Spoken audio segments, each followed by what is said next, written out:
Welcome to the Porn Stars Are People podcast. Thank you for listening. My name is Dan Frigolette, comedian, and I'm here with the wonderful James Bartolet. And I thank you. I had a feeling you were going to go the wrong way in the pronunciation. So that's why I cut you off. No, I took a breath. I want to thank you on multiple levels because number one, you've been kind of my guidance throughout the entire week on getting people on these episodes. And last week in Vegas, you got a couple of gals. Yeah. You got my ex Mimi on there. Yeah. So thank you for that, and then for having me here today to this episode. We had everybody down here on the show, not only adult film stars, but I believe I also sent over Jennifer Lopez's dry cleaner too for an interview. So, Hop Singh will be here in just a minute. And it was fantastic because I needed my shirts pressed, so it actually worked out in my favor. This is what you get when you've got two comedians trying to do a show. We're going to try to one up each other here for this episode. So we're here at your home. Yeah. I guess I don't even know where to start with you. By the way, you kept staring at my face, and this is the way that you could tell a male adult film star. They always have red faces, and that's because they take male enhancement pills. I'm kidding. It's just a sunburn. What happens to your face? No, when you take male enhancement pills, it makes your face red. That flush. We don't. The general public doesn't have all the knowledge. But we don't take male enhancement pills. That's amateurs that take that stuff. This is just a sunburn because we live in Southern California. And I was out by the pool with the kittens. You see, at my place, Hefner has the bunnies. Yeah. But at my place, the girls are called the kittens. The kittens. So we always have the girls are over here, and there's several out by the pool right now, just luxuriousing around and having sangria. I bet everybody loves. I bet everyone loves your apartment. I bet everybody that lives in here. Townhouse. It's a big. But everybody that lives here is very happy that you live here. I assume. Oh no! People dig this place. I mean, the view is gorgeous here. We're centrally located to everything. I just meant your neighbors, that you bring all the girls to the pool. Oh, well, the neighbors love that. But you know what, Dan, I got to tell you, I like to be as low profile as possible. But of course, here I am doing an interview in my house. Yeah. So I'm not being that low profile. So I just want to set the scene. I just want to set the scene because what are you? Here's another one walked in. What are you wearing? You're wearing clothing. A Hell's Angels kind of. Yeah, it's some guys, some friends of mine that do tattoos, and it's their shirt, and their tattoo place. Hell's Kitchen tattoos. So, but is this gonna be what you're wearing in the scene? You're doing some stuff. Yeah. Right as soon as we get finished, I'd get commence the fucking. So here's what I was gonna ask you. You're wearing all black. It's kind of like a motorcycle inspired shirt. It's kind of like I'm the Jewish Johnny Cash today. Because and then I guess that solves it at the end because you're wearing Crocs, so I guess in honor of Ron Jeremy. That's the Crocs is the Jewish part. Ron Jeremy wears Crocs to everything. Is that true? He's one of the very first people. Oh, I didn't know. Oh, that. Look, Larry Moe, Vagina. So there's a naked chick over there. That's why I did that. So but I also played Curly in Three Stooges XXX. That's so which funny. I got on one of my awards. So funny. Wait a minute. This is it right here. For being Curly in the Three Stooges. Not the Three Stooges, XXX. That's hilarious. And then after I came, I got on the floor and I started spinning around like Curly. Whoop, whoop, whoop, whoop, whoop, whoop, whoop. Oh, I'm coming. Hello, Toots. That's fantastic. I have done parodies of all of these different movies, and the funny thing was when I was a kid actor, I was in a lot of these films. Yeah, interesting. So then decades later, I'm doing all the parodies. That's what I was asking someone else about was the parody end of the spectrum. Why do you think that's such a big genre for both comedy and for porn? What is our obsession with parodies? Well, it's people have always fantasized when they see the movie. Yeah. What is that? What would it be like if those people had sex? Yeah. I mean, come on. We've all watched, the Brady Bunch and wondered if Greg and Marsha got it on. Well, now you'll find out when you see our movie. So what's the weird? So Three Stooges the Curly might be one of the weirdest ones, but what's the weirdest person that you've played in a parody? Oh God, when we did Men in Black, I was the Rip Torn's Rip character. Torn, so funny. Well, I played the Cowardly Lion in The Wizard of Oz. Okay, I was going to ask about the that Donald one. Pleasance character in Halloween. Okay. I was the detective. Have you ever done an Addams Family one? Yeah, I've done Addams Family. I was Fester? Did you get to be I was Fester? Fester. How? We did Saw. I was the detective So funny. that goes after Jigsaw. Yeah. That turned out to be Ron Jeremy. So funny. Jesus Christ! I mean, we've done the Blair Witch Project, Really? Men in Black, Duke Nukem, Die Hard. This is funny. It's amazing all of the stuff that we've done. And at first, when parodies first came out, you know, we were getting sued because of the interesting. title. Yeah. So what happened is it was that first big thing that we did with Hustler for the Brady's. Yep. And Larry Flint's lawyers came in there and they were great. helped us win. And as long as we put not, this ain't, or triple X in the title somewhere, then you can get away. You can say this ain't Gilligan's Island triple X, and you can get away with that. Very cool. You know, so we've been doing that for years. But unfortunately, the parodies are dying down in popularity because. Do you know why? No, people are still buying them. But do you know why? It's because, and if you look at every movie that's coming out now, those are also remakes of original movies. So the actual new content doesn't exist. Everything is just another remake of another thing. Well, we just did an original comedy. In fact, Kimberly Chi, that you were talking to. And I'm not talking about your industry. I'm talking about major motion Hollywood. Picture. Oh yeah, those they're running movies out are all of just stuff. getting remade. Like nobody's coming up with new ideas. They're just redoing everything. That is very, very true. It is very rare to see some new kind of a genre being done because it seems like they're constantly revamping some stuff. Roseanne Barr just got renewed 35 years after the show went off the air. Yeah. So they're just bringing all of the original characters back. Not the new Full House, Fuller House. Fuller House. It's like we had whoever was in charge in the 80s and 90s is they just get to redo everything. They're redoing Sanford and Son. Is that true? With two old Jewish people. Hilarious. I mean, it's like crazy. There's a Lethal Weapon television show. Sanford Stein and Son. It's going to be called. So it's going to be an interesting thing. You big dummy Stein. Oi. And look, here comes your Aunt Esther Stein. Oi, she's so ugly. I think hopefully our viewers, our listeners, are getting the references to this. So I'm trying to figure out. So I was talking about this before with somebody else, where I've always been able to figure out what the common ground is between me and a woman younger than me. But I had trouble recently finding the common ground between me and an older woman on reference points. So with a younger woman, I just go back a couple. I have a lot in common with an older woman. If she's a lesbian, because we both eat pussy. I hope this isn't going on PBS. This is why I don't interview comedians. This is 100% of the reason. I'm like the people were like, you should do a podcast, and I was like, I don't want to talk to comedians. It's not fun at all. But you have talked to comedians. Come on. I was like, I want to talk to different people. I want to talk to porn stars.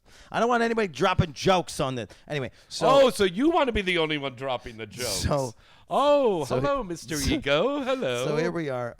Right. So here we are. We're amidst, and now I don't know. So we're in where? We're in Sherman Oaks. You were in Sherman which Oaks, I know vaguely about from a show called Sherman Oaks, which actually was a softcore porn show on Showtime. You know what I could tell you? Here's a bit of trivia for you. Please. Look out the window, the big giant windows over there. That big building is the Sherman Oaks Galleria, where the Valley Girl was born. That was Moon Zappa. Frank Zappa's daughter came out with a song in 1984 called Valley Girl. She's a Valley Girl. And she did, oh my God, for sure. Oh. And then MTV started and that whole thing began. Yeah. Oh, that's incredible. So the Valley Girl, that mall was huge. And it was also in a great movie called Commando with Arnold Schwarzenegger, I where he went to the remember mall. my sister had a board game called Valley Girl. Yes, and it was going around the very mall. Good. That's it was a Hasbro game. Yeah, yes. I remember. It was very funny. But the Valley Girl all started out here, and there's still a lot of celebrities that live in the neighborhood. I don't want to drop any names: Corey Feldman, Judd Apatow, Steve Carell. I would they all live right down the never street. want to drop any names. Seth Rogen, he lives around the corner. James Franco's right down the street. It's crazy. Yeah, but a out lot here. of celebrities live around here. Michael Jackson's nurse is around the corner. Okay. Yeah. Michael Jackson's nurse. Yeah. What a resume. Yeah. And But she- I mean, everybody, all these hot stars, they live out here because Yeah. you kind of get away. Beverly Hills is like Beverly Hills. But out in the valley, it's kind of a different mentality. It's a little slower. It's a little quieter. I lived out the Sunset Strip for years. Yeah. And it was nuts. It was fucking nuts. But it was the 90s, and it was happening back then. There were nightclubs on every corner. Sure. There was traffic, and now it's like a ghost town. Yeah. Yeah. Tumbleweeds going across the Sunset Strip. You've been on Coffee the shops. Sunset Strip. Yeah. Yeah, it's coffee shops. Comedy clubs. And well, not even those many comedy clubs. You got two. You've got the Comedy Store that I was at for years doing sketch comedy, and then The Laugh you have Factory. the Laugh Factory, and that's it. And then the Improv down on Melrose. Yeah. But it's a lot of bougie little clubs, what we now call ultra lounges. Yeah, well, because that's the thing. The model of having a giant club started to fail because everybody was all about. My generation's all about what's like the secretive spot to go to that nobody knows about. Like that's our thing. That's what we. Like the previous generations were all like, no. We all go to the one spot, hot spot, get in, do the whole thing. No, we're all like, no. Let's go to the place where only 12 people can get in. It makes us feel important. Yeah.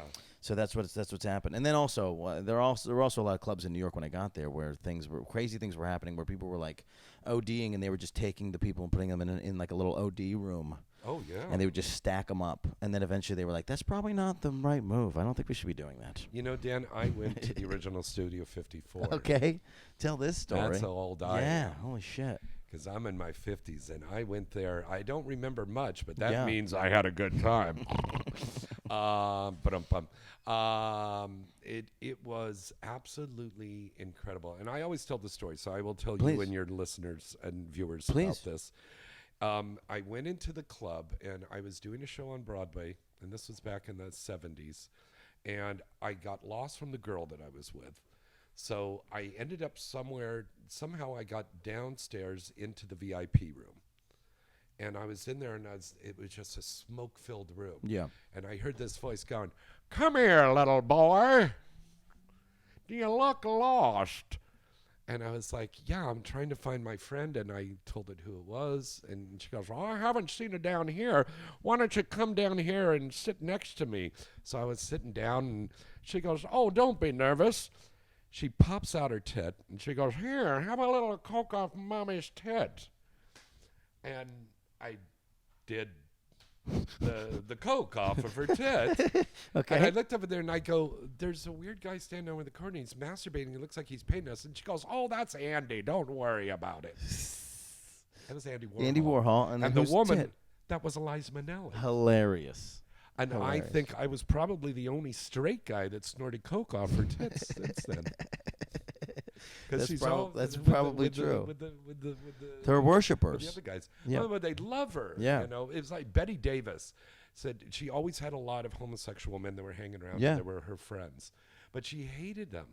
And that was a sad thing because I have a lot of friends, whether they're straight or gay, they're good people. But I think it was that Betty Davis just hated all the people hanging on her Yeah. and stuff. It's and I mean at that was the peak of celebrity and just sort of Yeah. like this hanging around the paratiet thing, and it's kind of when this Did whole you see Feud No, on FX? no. You should definitely see it because it is a great show. I mean, it's and going to win and a it's a ton good of awards. representation of what's happening. Good God, Jessica Lange is already a great actress, but Mm-hmm. you're throwing in Susan Sarandon, Kathy Baker, Yeah, Kathy Bates, yeah, and Catherine Zeta-Jones, Okay. and Alfred Molino, all of these, God, incredible fucking actors, and it was a real true story about what happened Yeah. in Hollywood, and the way Feud. that these women were really treated like this. They were just objects Yeah. to these guys like Jack Warner and all this. Sure. My mother was a contract star. And so I grew up around all of this Hollywood, and I had relatives and everybody, Hollywood people. Yeah. I grew up around that, and all of these great stars were like my outside second uncles and aunts and stuff. And I grew up and I saw all the growth around me. Yeah, you said that you were a child star. Yeah, I was a child actor, and I did a lot of stuff. And I work in mainstream. I have a mainstream horror movie out now called Hitchhiker Massacre. I've got a whole bunch of new stuff, and then I'm still doing the adult stuff. And why? Because, hey, I can. And I can still do it. And I do stand-up, and I do tours and comedy tours and lectures and appearances. And, I mean, it really is a wonderful life, Yeah. man. It really, really is. Because there are guys my age going, oi, my prostate, and oh, my bills I got to pay.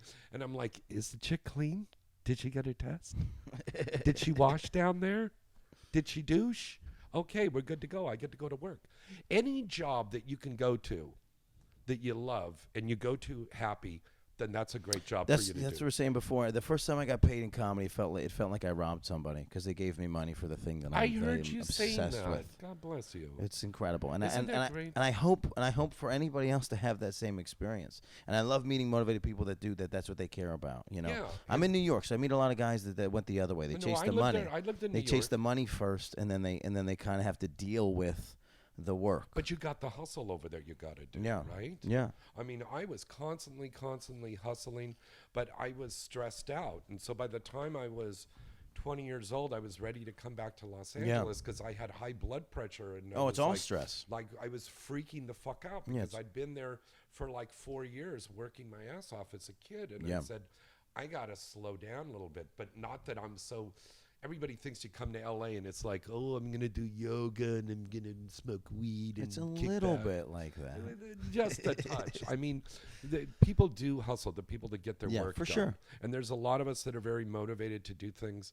But I mean, I also have found the secret is taking off time and doing something totally out of the industry, Yeah. out of mainstream, out of adult. Yeah. I love working on the house. I love Sure. gardening. I love... Yeah, you have this you know, beautiful little I don't even know what you call it. garden. Yeah, what do you Zen call it? garden Zen up- garden? I have a Zen garden upstairs Yeah. and downstairs. I'm constantly Buddhas working everywhere, on that. I'm mixed constantly in. building So the there's house. so I'm looking at a Groot, Yeah. some sort of Kama Sutra doll. Oh, and I then have there's- tons of Kama Sutra dolls and that then- fans send me from Asia. and then there's a couple Buddhas and Bodhisattvas around. So there's a lot of There's a lot of spirituality. You have spirituality. a gong here. Yeah. So there's a You have a little bit crystal of ball everything. But here. But if you'd been here 6 months ago, it was a totally different decor Yeah. in here. So I'd love to change it up. Sure. And that's the project. I like to watch on TV, DIY Yeah. channel. Oh, they're All of that fantastic. stuff. I love to watch that stuff, and I get those ideas, Yeah. to do things. And I'm constantly doing projects. Yeah. And, there's a very famous story. It's not my story, but the story of Sarah Winchester, who was the widow of the man who made the Winchester rifle. She believed after he died that the ghosts of all the victims of the rifle would Oh, come wow. back and kill her if she stopped working on the house. That's what some psychic Wow, told me. This was interesting. in San Jose, California. So right now, Dame Judi Dench is doing the movie of that. Wow. And this went on for years and years and years. And if you ever go up there to San Jose, California, you must go to the Winchester Mystery House. It's an incredible place. And they have staircases that just go Nowhere. to nowhere. Okay. Yeah, all this kind Now, of stuff. there's a similar place to this in St. Louis called City Museum, where this Yes. guy just had all these things, and he Exactly.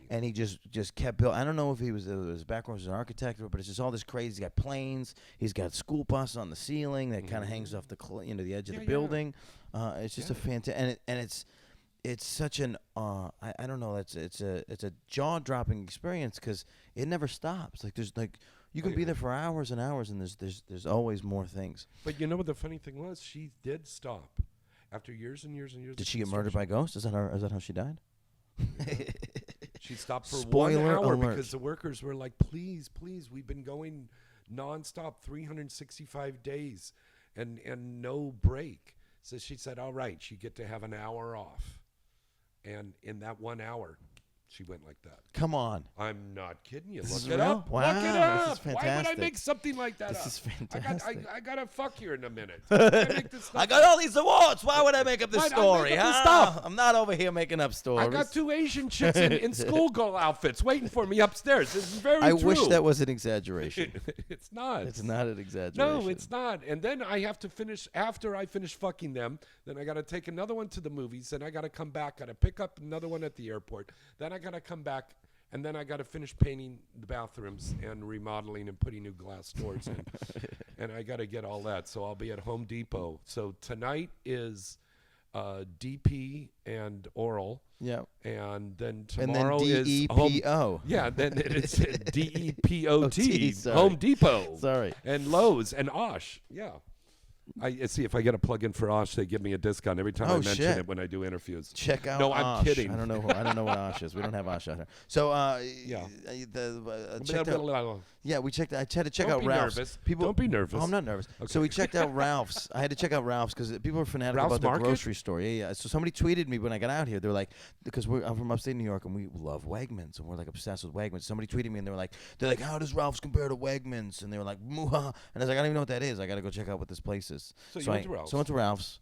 It's a grocery store. I don't Yeah. understand why people get fanatical about all these places. But did you go to the one out here in the valley? No, is there something Because specific and different? Oh, they have one that's the size of a fucking giant super mega store. Okay. This thing is huge. You have to get a golf cart to go around. You don't have to get it. No, I get in a golf cart You and I'm don't going have down there. Hello, Mrs. Rosenstein. How are you? I'll meet you over in the kosher department. This thing is so big, it has its own kosher deli in the inside. market. And Separate. a Starbucks. Yep. And a Starbucks. And there's also a Mini Cooper dealership all inside of the supermarket. It's so huge. You can in test there. drive it in the aisles. Yeah, you can test drive in. But they have a pharmacy in roll there. down the window. They have a pharmacy in there, and there's 2 Asian chicks that take you into the bathroom, and you get a happy ending. Oh, So fuck. It's an amazing. It's store. basically just like your house that you Yeah, just described. it's- It's yeah. the exact same experience, actually. Yeah. So after the you were shoot throwing- today, yeah, we're gonna go up for a happy ending. Yep, you were showing the Asians and then the corn dogs. We had everything here. We have Asians. We have corn Asians, dogs. corn dogs. If you want to do anal with the everything corn dog, you could possibly ask for is in this home Misty's right gonna now. Be like, what the fuck were you on when you did that interview, boy? So, and what that is a good question. What? We and the listeners all want to know. But so Weed? yes. Yeah, I smoke weed. So what else? Yeah, you did. Yeah, well, actually, what was hilarious was we were talking about weed when you were in the other room, and then after we got done with the weed conversation, you opened the door, and then I smelled it. It was great. Yeah, I always like to smell. Do you smoke weed? Yeah, I have not found the level out here that I can handle. Everything is a little out of my pay grade. I don't know if you looked on the Zen garden upstairs, but I'm growing stuff up there. Okay, yeah, that seems to be the new trend out here. Everybody's Look at getting this. involved. So yeah, I don't know what Oh. I don't know what makes it And good. then afterwards, we roll it on the thighs of a large-breasted Cuban woman. Oh, yes, God. Luna Star comes over and we Oh. roll the doobies on there. Well, that's The doobies. That's how old I am. You called it a Oh, we doobie. did the doobies with the God's lettuce, with the devil's lettuce, with the Mary J. Wanna stuff. Oi. I love how you end every joke with a stereotypical Jewish sound. That's Why? hilarious to I me. don't know. Well, if I Oi, did, bada bing, oi, ba. yeah, but if I did, I'm the Don Rickles of porn. Hey there, hockey puck, suck my dick. There you Wait, go. just a quick check in because every once in a while I have a brain fart. Don Rickles is gone. He just Yes, he just we passed. just lost him. we lost one of my Roger favorites. Moore. Yeah. Well, who was your favorite comedian of all time? Well, You've been Don out here a long Rickles time. was amazing. Bob Hope, I actually got to know, and I met him on several occasions, and he was a wonderful man. Dean Martin was a wonderful. Sure. Dean Martin was a Yeah. very, very funny man. Joey Bishop, that was another great comedian. Of course, the late, great Robin Williams was a master. Here's a funny little story I think you might enjoy. Jonathan Winters, who was another Yep. a huge idol of mine. Yep. He was also an idol of Robin Williams. Back in the day, we used to meet at Patty's Restaurant on Riverside Drive in Toluca Lake. And Jonathan Winters would be there every morning. They said his wife kicked him out because she couldn't stand him because he'd start doing stand-up in the morning. And she goes, "Oi, In it's the 7 house? Yeah, in the house. And she goes, "Go down to the fucking diner." Yeah. So he'd go down to Patty's Restaurant and he would hold court. and we'd order this big spread of food. So we'd have this food out, nobody'd be touching it because we'd just be listening to him. So he'd just be doing Ma Frickin' or any of his little. He was the master of that. And he was way ahead of his time. But Robin Williams picked up on that, and that influenced him. So after a while, he said, "Oh shit! Well, it's 8:00. Who wants to come with me over to Paramount?" Oh, okay. So we'd all get in the car, caravan. We'd go down the Paramount lot, and then they'd be shooting Mork and Mindy. Wow. So half the time, the director would go, "Fuck it." You know, they're totally off script. They would go off script. Yeah. And they'd go off on this tangent. Yeah, he Pam was. Drawber would go, "Well, I'll be in my dressing room when they get finished." And they started doing the dialogue thing. And then they were just like going, A brilliant force of nature. It was incredible to watch these two masters, Robin Williams and Jonathan Winters, at work. Yeah. I mean, that was incredible. So when I got into this XXX industry, you know, over 15 so years ago, I said, I want to do this comedy stuff. Yeah. Because I think if you can make people laugh and turn them on, that's a great thing. Yeah. And, you know, I got a couple of words Got for a couple doing things to show for it. And then look at that. They even made, I have Yeah, this fans is that made a interesting. doll of me. Oh, Now, this is from fans. it looks like Dr. Evil as a doorman at the Roxbury. It does but- look like that. It looks like Andrew Zimmern, and it looks like you. And Oh, wait, you no, really wait a looks minute. like you said I look like that guy on the Food the Network. Bizarre Foods. Yeah, Yeah. I don't know if this character just fucked somebody or just ate the innards of a feral beast. And then you hit this little device underneath, and then my pecker comes out. Oh shit. Okay, so it's a multifaceted. It's a lighter, yeah, toy. and the flame comes Okay. out of my dick. Yeah.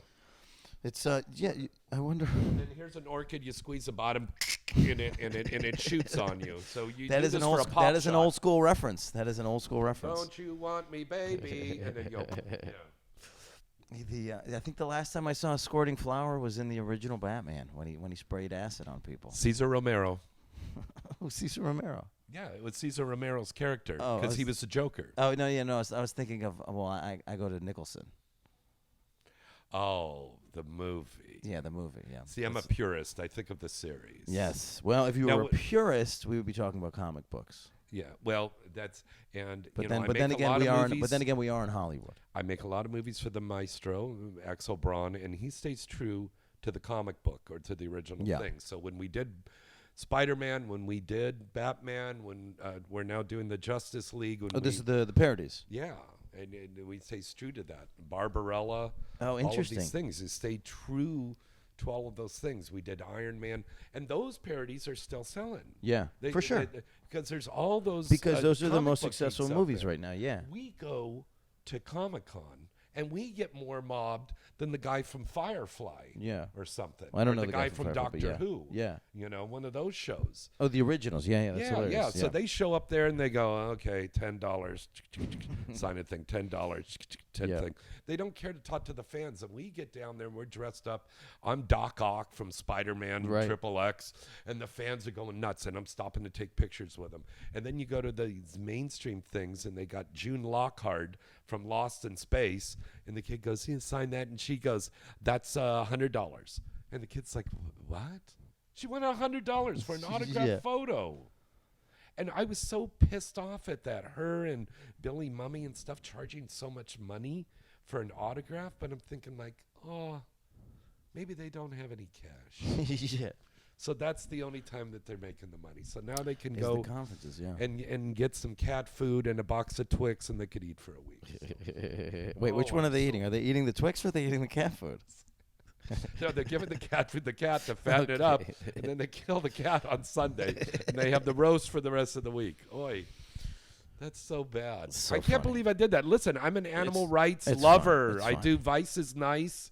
I do all these animal shelter things, and I'm very happy to say that Los Angeles County is working to become the first county in the world, in the United States, that will be a no-kill zone. Interesting. So any of the shelters will be no-kill Oh, I didn't know that. That's very facilities. interesting. This And is very and important. a good portion of the tours that I go on, we raise money for the Liberty Humane Society. Do that's you? a big thing Good for man, like, my good Hoboken man, Comedy Festival. because Those we things. must take It's care of important. We must take care of our four-legged friends out there, whether it's a dog or a cat or a rabbit or whatever you had. Make sure they get spayed and neutered. And please, if you're going to get a pet, it's just turned into the end of the Price is Right. This is the Drew does that, doesn't he? It's a big that was always Barker's Bob thing. Barker's thing. Bob, but does Drew do that too? I don't know. I haven't seen it. He's a good guy. It was Drew hard. Carey. It was hard shoes to fill, and I wasn't sure if I was. Fuck yeah. Bob Barker is a legend, and he was my favorite, and that was my show. That was my show as a kid. He was an amazing man. I thought that was an incredible bit for him to do in Adam Sandler's movie. Yeah. When he played. Oh my God, this is a legendary moment. I think it's important, and I think The Price is Wrong, Dan. bitch. Yeah. When you're an actor and you're established in a character like this, to jump out of the mold and play something totally different. Yeah. I was your whole career can't get stuck in that box, you know? I was very fortunate to work with Leslie Nielsen before he passed. Oh, wow. And on a couple of things. And Leslie always had taught me, think out of the box, James. Think out of the mold. Do something totally different. Because if you look at Leslie Nielsen's career before Naked Gun and all those comedies, it was very straight stuff. He'd be on Mannix or something, or these detective shows, and he was like the bad guy. And my generation doesn't even know him for that. The first time I saw him was Naked Gun 2.5. Oh God, he did so much stuff in Hollywood. Yeah, for years before that. And he had done all of these things, and even when he got into the comedy, he did it straight. Yeah. Kind of like a Dragnet Jack Wood. Yeah, thing. He crushed it. It's so great. Which Dan Aykroyd did when he did the Dragnet movie with Tom Hanks. Sure. Do we have any water in this? Well, you're dying. People are starting to moan upstairs. Let's I gotta get up there. Let's plug where everyone. Do you? I mean, I don't know where you're at. Do you want people to follow you on Twitter? What would you like? Oh yeah, at James Bartolet on Twitter and Instagram. You can listen to me practically every day on latalkradio.com on Inside the Industry. I'm the host of that. You can also check out a fun new show that I do with Ron Jeremy called Dinner with Ron on YouTube. Very cool. And check me out on your show. Porn Stars Are People Porn Stars Are People 2. Is it? No, there's no 2. There's no 2? Superfluous. Porn Stars Are People. Porn Stars Are People. Porn Stars Are People. It's a definitive. It's a definitive phrase. We're not saying also. That's why they're just people. Judd had just called me and he said, I can't find people. it. And so I told him, I said, go to Porn Stars Are People 2. And it's Porn Stars Are People. Porn Stars Are People podcast. Okay, here we go. So I stand corrected. We're on iTunes. We're on Google Play. On that. You can tell Alexa you can see that. to tell Alexa to pull it up. I'm also on an episode of Hot Girls Wanted on Netflix right now. Yeah, it's becoming an entire series, it looks like. Yeah. A little controversial with that because they're giving out the girls' real names, which is not cool. Hitchhiker Massacre is out in stores now, and that's my mainstream horror movie. And I have a new adult movie called Exposed for Wicked Pictures that was directed by Ricky Braun, and I co-star with my buddy Asa Akira in that. And I'll be at Exotica in June. In Chicago. And how about New Jersey? Coming out to my neck of the woods? I'm coming out to Jersey in November. I will be at Night Moves in Tampa in October. I will be co-producing and running the Urban X Awards in August. In July, I will be hosting the Nudes a Poppin' in Indiana with Ron Jeremy. I made the mistake asking you to plug. You got too much going on. This is another 30 minutes of the thing. And then in December, I'll be joining Donald Trump's cabinet. Okay. Which cabinet position would you get? I'm kidding. It would be whatever. I did a parody of Trump. Whatever. I did a parody of Trump. I was originally like I was talking about whether or not there was, and then I realized that I've seen like 40 of them. Yeah, that's one of the best ones. Because I remember when Palin was in the thing and they got Lisa Ann to play Palin, and it was just it got out of control. Great. Yeah, it's just fantastic. But the thing is, they don't have a sense of humor, and they're trying to sue us and stuff. Yeah, it was like Bill Cosby trying to sue us. Yeah. Go, I don't want you doing the Cosby Triple X with the Jello pudding on the ass and the cock and the pussy and the fucking. Did you do a ghost dad parody? Is that what happened? Did you do that? No, we did the Cosby Show. Did you really? Yeah. That's fantastic. And he tried to sue us, and of course we won, and he lost. That's crazy. Because it is. And then he got down the court, and then all the porn stars there, and you go, hey, would you like to go into the jury room with me and do a little bit of some Jesus juice I got from Michael Jackson? I have a drink for you. Well, thank you for being here. This is fantastic. Thank you for all of your help this week. I can't thank you enough. Check us out on the web. Check us out on the content. If it's your first time listening, pornstarsarpeople.com, iTunes, Google Play, and check out James' many endeavors. He's the king of this industry. Thank you so much for being here. Thank you. Porn Stars Are People podcast. Goodbye.